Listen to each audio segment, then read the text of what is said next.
It's a black man Sunday. Time to put all childish things away. I refuse to be the man I was yesterday. Gotta put my best foot forward and elevate. It's 2025 now. People filing their taxes and all. Let's talk about the contribution limits and all that good stuff for 2025. For 2025, there hasn't been any change with the IRA contribution. You can only contribute again $7,000, right? So you should be working towards fully maxing out the IRA so $7,000 for people under 50. That's $583.31 per month. Now there's an additional $1,000 catch up for people over 50, and you can contribute $8,000. That's $666.66 that a person over 50 can contribute to an IRA. Now on the 401k, 403b, 457b, and thrift plan, the limit is $23,500 if you're under 50, and if you're over 50, the contribution that you can make is 31 grand. And so there's a new component of the Secure Act that allows older investors to contribute even more. So if you're 60, 61, or you're in your early 60s, it doesn't say your early 60s, you can contribute a max of $34,750.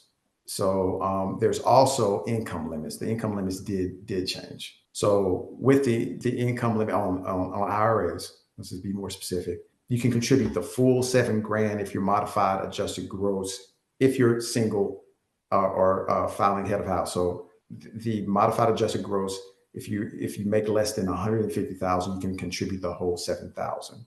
So it starts to phase out once you hit that 150 mark, and then you contribute less and less until you reach 165, and then you're no longer eligible to contribute towards an IRA. As far as a married couple, you can contribute $7,000 if your modified gross income is less than 236,000. Once you reach 236,000, up until you reach 246,000, it begins to phase out. But at 246,000, you can no longer contribute to the IRA. It's tax season. I don't know if this is a question for you or an accountant, but I'm just saying my question is, what can I do because people say, well, if you want more money, just file 0. If you file 1, you're going to get less money back, but then you'll get more on your taxes. But what can I do to minimize where, because I feel like I'm getting a small percentage of my money back from the taxes. Like I think I read somewhere that says that you pay 40% to taxes, but you barely get 10% back. So are there any tips and tricks that you can provide us with where, we can get more money back? On assets, particularly real estate. There's a lot of write-offs if you own, right? There's the interest credit that you can get or deduction. Make sure that you're contributing as much as you can to your plans at work and contributing to your IRAs, right? If you contribute to a traditional, there's deductions on the traditional side, not necessarily on the Roth side. So those are things that you can do.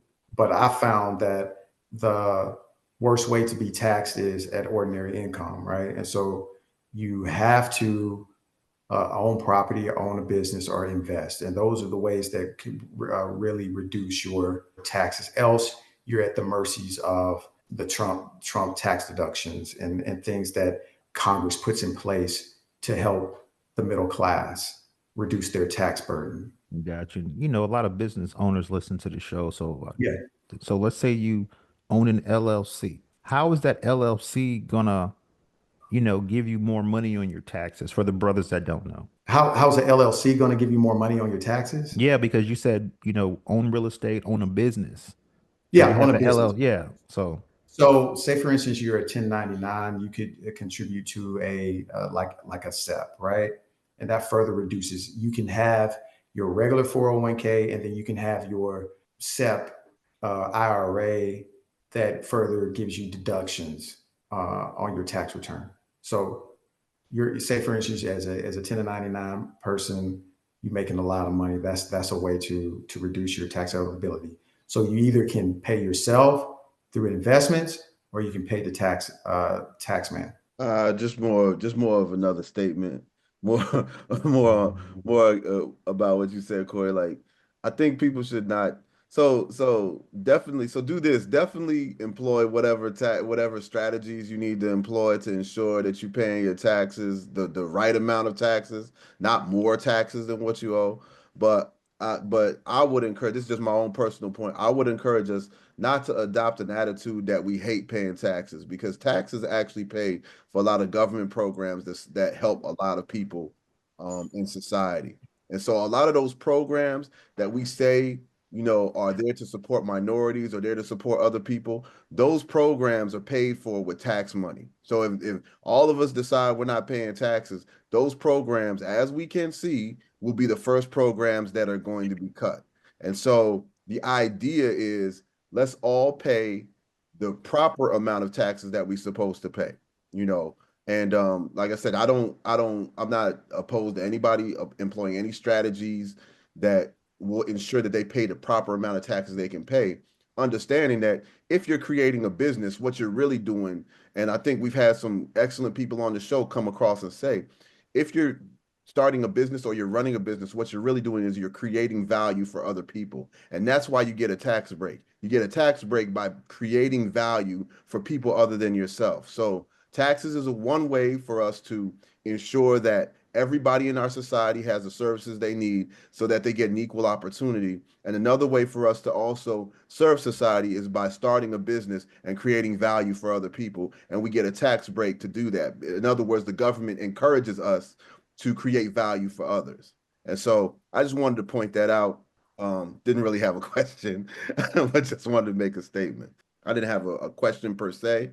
Nelson, if you wanted to add anything to that, be my guest. But I just wanted to make that because I hear too many things on the show where people say, "Oh, I hate paying taxes." It's like, yeah, I mean, nobody likes necessarily making a sacrifice for others, but let's put it in the proper perspective. It is a sacrifice we are making in our income to ensure that society is properly supported. And as we can see, if certain things are affected, that affects us all, that affects our security, that affects our safety. And so we need to keep that in mind as we're adopting these strategies to ensure that we pay our proper amount in taxes. Absolutely, absolutely. That is a consideration that one should take in. The ramifications of not having enough in the coffers. Most of the programs are funded through taxation, are funded through taxation, and making sure that they're properly funded. Everybody should pay taxes. So Okay. All right. Well, there we I'm still in my feelings right now. I want to talk about this oil, man. Above $74 a barrel. I went and got gas this morning. I barely put $35 in. And I barely got a half a tank. I'm like, man, what's going on here? I thought Trump said he was supposed to, because a lot of us voted now. Stop acting like y'all ain't vote for Trump. I mean, I didn't, but I know a lot of brothers that did. That's come on this show and had debates and everything. But I'm just saying, the barrels is up. The inflation is still up. Yeah, I honestly sitting here like, man, I feel like I'm just blowing money, man. What faith can I have with this? The barrel, the oil still going up. So that means my gas is still going up. So I'm just saying from a financial perspective, who's someone that's trying to, like I said, I'm still in the accumulation phase, but it's hard to accumulate when the inflation is eating the well, regular money. I'm like, man, I used to do boom, boom, boom for this yeah, amount. Now I'm pretty much triple that. I mean, eggs was like $10 for one carton. I'm trying to get food for the Super Bowl. I'm the eggs 10. I want some devil eggs, but I ain't about to pay no $10. So that's what I'm right. saying, man. I'm just saying, like, but keeping it in perspective and talking about getting back to, the preservation and the distribution phase for our brothers and sisters and that 55 and the 65 up, they're feeling it way worse than me, especially if they already retired and they're getting that 70% income. It's like, how do you live comfortably and not think about going back to work? Because that's what I'm seeing this on a Right. daily, man. So those in the that have already retired, right? And that's why it's so important. And when I see when I'm sitting in front of my clients, a lot of people having to work longer than they should or want to. That's very that's it's very important to make the necessary sacrifices if you can. And I know it's very, very hard to make the sacrifice you can, because one day the game is over, right? And that's it, because there's a time and a place for everything. We're not built to work forever. You just can't. And so for them, it's, like finding creative ways to, like, for my clients, like, if you own a home, well, you own an asset. So you may not have accumulated it in, like, let's say in the stock market, but you have an asset that has equity. And sometimes you have to use that equity to fund life if you don't have enough money coming in to fund, the basic necessities. So you're not at a total loss. It's just, what are you willing to do? Right? There's things that you're just going to have to get creative in the way that you look at finance. And then on the flip side, if you're on, in the wealth accumulation phase, it's either increase income or decrease expenses. And then it's just like, well, what am I spending my money on? And it's just like every little bit helps, right? So I'm like kind of like a fundamentalist. So do I need to go out every single week, every single day? I mean, you'd be surprised how much money you can just save, make it automatic too, but just save by cutting out, eating out, and then using that money to buy assets, to buy investment dollars, because it's going to add up, because there's a thing called compounding interest. And over time, it doesn't look like much in the beginning, but over time, you check your investment accounts and you're like, oh wow, I'm glad I made that sacrifice. I didn't need that $20 per day lunch, right? So that's a lot of money. Like, start thinking, what can I cut back, right? Don't just totally cut your life out. There's some advisors that say eat beans and rice and beans. I don't necessarily believe in that, but I can cut out a meal. I can cut out eating out one time a week or a couple of times a week, and then really jumpstart my wealth accumulation. Gotcha. And not saying like put it in the bank. You do need to have liquid savings, but start putting it into an investment account where you can invest in the market. Gotcha. Okay. And well, I'm gonna ask you the hard question, man. You enjoying yourself on Black Men Sundays, Nelson? I always do. I always do. Yeah, man. I was ready for you today, man. I can't wait to see Oh Nelson. yeah. I'm emotional too. Oh, and then when I left that gas pump, I was like, okay, yeah, we're gonna have to talk about all this. But let's Yeah. talk about the market recap, as far as like the Federal Reserve and all. Let's talk about that. Yeah. Okay. What's going on with the Federal Reserve, as in As in, the rates not getting cut in January. yeah, Let's talk about that first. Yeah. like I kind of alluded to, I don't think that they should, because it is truly a weapon or a tool that they may need in case we go into a recession, right? That's gonna happen. It has to happen. That's just part of business in cycles. There will be another recession, right? And so the jobs market is good. The economy is pretty strong. We may see what happens with these tariffs if that remains the case. So there's no reason for the Federal Reserve to reduce interest rates. And then when you look at interest rates and interest rates on home loans and things of that nature, this is norm since they've been tracking it since 1973. Around 7% is the normal. Now, what isn't normal is the cost of houses. And what has happened is we just, there's not enough inventory. So there's a supply gap, right? And so that's what's kind of driving up the houses, amongst, other things that, investors that are not people that are going to actually live in houses, that are buying houses for investment purposes have driven up the prices of homes as well. So you've got a lot of things that are coming into play. So we have to keep, when we're talking about high interest rates, we have to keep it in perspective. It's high as in compared to what? We don't have the interest rates that they had back in the 70s excuse me, not the 70s, but the 80s that were double digit.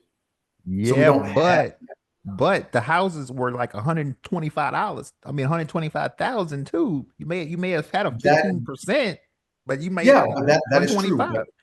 But that is true. But one thing that we know is that, I mean, you have to always account for that it's an asset, and assets, appreciate over time. So that's what I see with the interest rates. There's no need to cut right now. There may be some people on the call that have different opinions. Trump wants it to cut because it would be good for companies because they have to go out and borrow money just like we do, so that they can do their business more efficiently and cheaper. But I just don't see it happening. I don't see it happening, and I do believe that Jerome Powell should stand firm and not be bullied by Trump. I got one more, then I'm gonna let you ride. Then I'm gonna ask you if there's something I didn't ask you because I'm sorry I got a little emotional today, but I'm looking at That's my fine, man. my Yeah, my that's money fine. looking a little low, and I'm sitting here. I ain't even bought nothing. I can see if I went and bought some Jordans and bought some cologne and some fly stuff. I'm like, I ain't even bought nothing, and I'm broke. Like I done shopped it up, So what I'm Yeah, saying. yeah. But yeah, so I Everybody's apologize for the emo. I know you never really seen me like this, man. I'm just this is no, some different stuff, and then every month.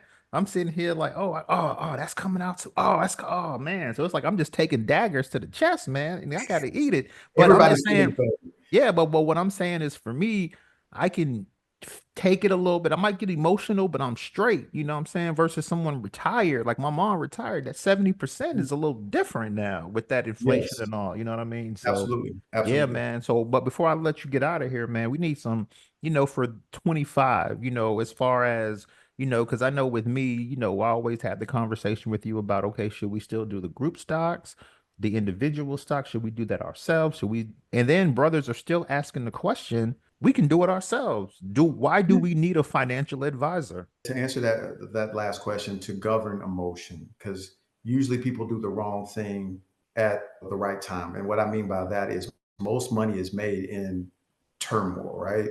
When things are down and bad, right? That's when most of the money is made. And so it's to keep you, it's like accountability coach to keep you from making the wrong decision, right? Because once you sell those shares, you have taken that paper loss and you've just realized that loss. Like I probably said many times on the show, like in real estate, who cares if my house drops 20, 50 grand in value? The only time that matters is when I'm going to sell my home. And so I believe that everyone should have an advisor just to govern emotion, because when you're emotional, you can't think straight. And a good advisor, is going to be emotionless, right? And even if he is scared, he knows enough, or she is scared, they know enough to stay the course, work the plan. The market always goes back up. We have historical data that say that it usually returns 7 to 12%. And we just got to go based on that, even though it may not look like it. That's what it has historically been. The modern day stock market, since the enact of the SEC, like we're referring back to regulations and stuff. That's what it's kind of been, 7 to 12%. So you can kind of bet your bottom dollar if over your investment career, that's what you're going to get on average. Now, do some people get better? Yeah, they absolutely do. But that's what you can almost depend on if you just follow the market. And then the second part of it is, if you're going to do it yourself, the way to cut out a lot of costs is just to buy the market, buy one of those index funds, and just follow. If you're going to do it yourself, and then you're going to be okay. You're definitely going to be better than if you left your money in a savings account, because right there you're at a loss because of inflation. For the brothers that are like, well, hold up, I'm still in the accumulation phase. Y'all kind of took care of the elders, the young folks. They don't know what elder is. They still babies. But I'm just saying, like, if you're in that wealth accumulation phase, is there any new, in 2025, are there any new tips and tricks, any new, plans, I guess, to maybe accelerate? Because I feel like that's what I'm seeing a lot is people are they're trying to accelerate the wealth, and I see these different try this plan, try that plan. So I'm saying from a Mm. professional point of view, from a budgeting coach's perspective, from a financial advisor's perspective, with over 2 decades of experience, are there any new tips for the young brothers and sisters out here that are like, okay, we're doing the accumulation phase, but because I know last year when we talked about the everyday millionaire, you had a couple techniques that people kind of locked in on. So, is there anything that you have this year? For me, it's the tried and true. Wealth accumulation takes time.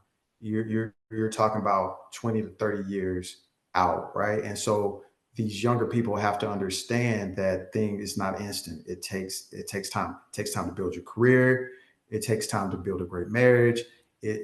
Anything worth having is going to take time. There's no get rich quick. And if it is a get rich quick thing, it's probably a scam or a scheme, right? And I'm not trying to say that crypto is like that, but there are a lot of bad actors out there, right? So you have to be careful, right? Is what I'm investing in regulated? That was a very good point that the gentleman brought up. Is it regulated? And if not, you should stay away from it, because if there is a substantial loss, you'll lose all of your money in that scheme, and then you're back down to zero. Whereas you could have had it in an index fund or something that's less glamorous, less sexy, and been fine. All right. Well, there we go. Nelson Simmons III, man. Thanks for coming back on Black Men Sundays. No If problem. people want to contact you, I've never had a financial advisor, or I want to get rid of my financial advisor and I want Nelson, because I drink the Kool-Aid over here. You know what I mean? Like if you on here, I invest with you. You know what I mean? Even though I can't log in, you got to still get that login for me. But I'm just I, saying for people that want to contact you, I that told want to you. link up. Come on now, for people that want to link up with you, that believe in what we're doing over here, how can they contact you? One of the main ways is to just contact me through Instagram at M3 with NS3. Yeah, that's my Okay, handle.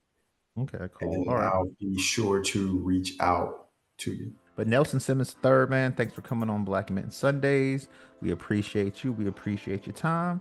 And Absolutely. enjoy your week, my man. You as well. Thanks for having me. It's a black man Sunday. Time to put on childish things.